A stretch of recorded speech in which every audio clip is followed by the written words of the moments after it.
Hello, thank you for joining me again. As ever, I'm here to help with your cake-based and personal problems, from wonky eclairs to dry meringues, split ganaches to complicated relationship difficulties. I'm here to help make things better. Welcome to Dr. Tim's Cake Clinic. So first up today, I've received a referral from a 63-year-old gentleman, Gamal, from Erdington in the West Midlands. Gamal has troubles and he writes, Dear Dr. Tim, I consider myself an accomplished and professional gentleman. Externally, it would seem that I have things sorted. I'm soon to retire. I have both a rice cooker and a jet ski. However, I'm a member of a book club, and at a recent meeting, I took along some scones that I'd made. I considered them excellent, but the group made it clear they were unimpressed. Some members even laughed. Comments included they were dry and ugly with unsightly cracking. It seems unlikely my next book suggestion will be considered until I get it sorted. I thought things were okay for me, but now I'm not so sure. If you could help me get my scones and my life back to a better place, I'll be very grateful. It's tough, Gamal. A jet ski's not everything. Right, scones. Let me show you. Let me make things better. So first up in my bowl, I've got some unsalted butter and some sugar. And we're just going to cream those together.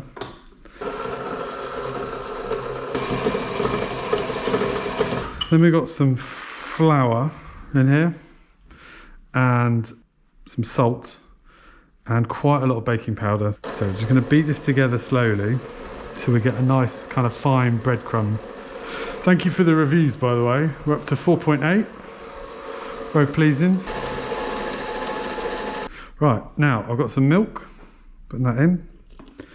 This is also milk, but it's got a bit of vinegar in it.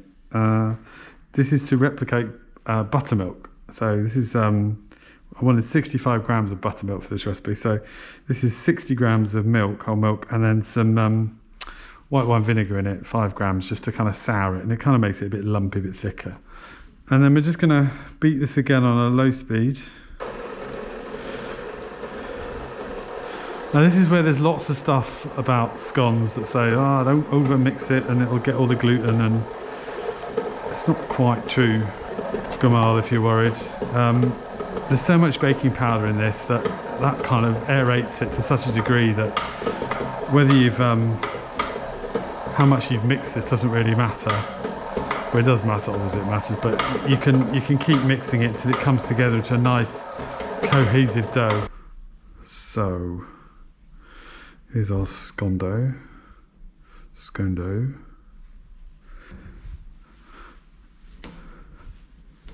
So lots of folk will talk about the importance of just being careful and not kneading it, not working it too much. But so if you try and cut that out, you're just going to, it's like cutting out a bit of a cauliflower. It's just going to be cracky and unsatisfactory. So we are going to knead it a little bit, just a little bit of flour, just to bring it together. Gamal, where do you use a jet ski in Erdington? It seems like a long way from the sea. So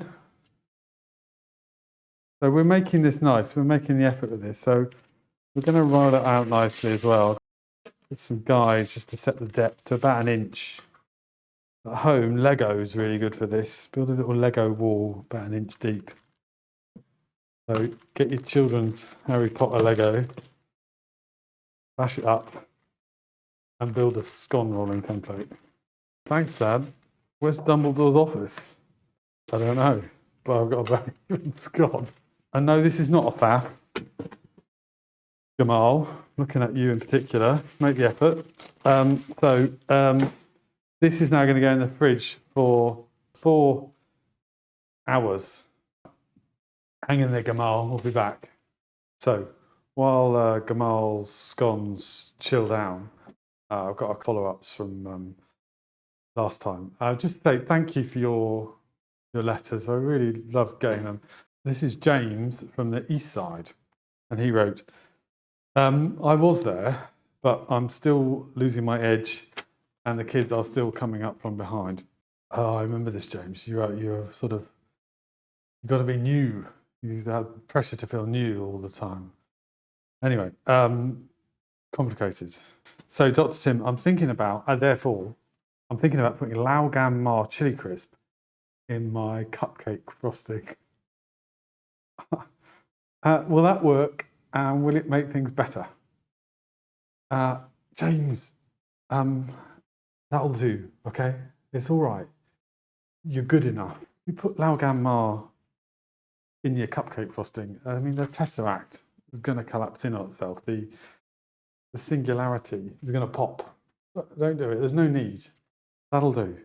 Also, I don't think anyone's eating cupcakes. It's 2022, so forget it. Right, Gamal, your scondo's nice and chilled. I've realised I was looking back at the first recordings. I'm a bit duh. I think I need to be a bit more sprightly. So this is me super pumped now. Okay, so this is the dough. So this is nice and hard and chilled, lovely. Now we're going to cut this out. We've got a little scone cutter, so just going to dust that in some flour, and then we're going to cut these, but we're going to cut them straight down. We're not going to do any sort of twisting, just pushing them down. If you twist, you're going to kind of make like a false sort of edge skin on the outside of the scone, which will cause it to rise unevenly. So just dusted and then pushing in straight down. Bit of luck.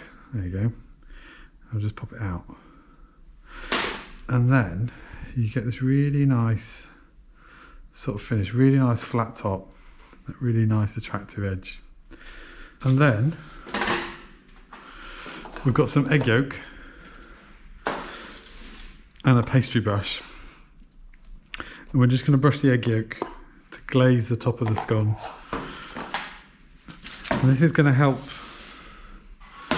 the colour on the top, but also how it rises. It just kind of seals the top again, so you get no crackage through the top. And then we're going to leave it to dry for half an hour at room temperature, or actually for as long as Team Macarons and more need for their lunch, because I'm in the way. And then we're going to reglaze it, and then we're going to bake it. Okay, it's looking good now, Gamal, isn't it? You're getting quite excited. That kind of that jet ski purchase is not feeling quite so irrelevant anymore.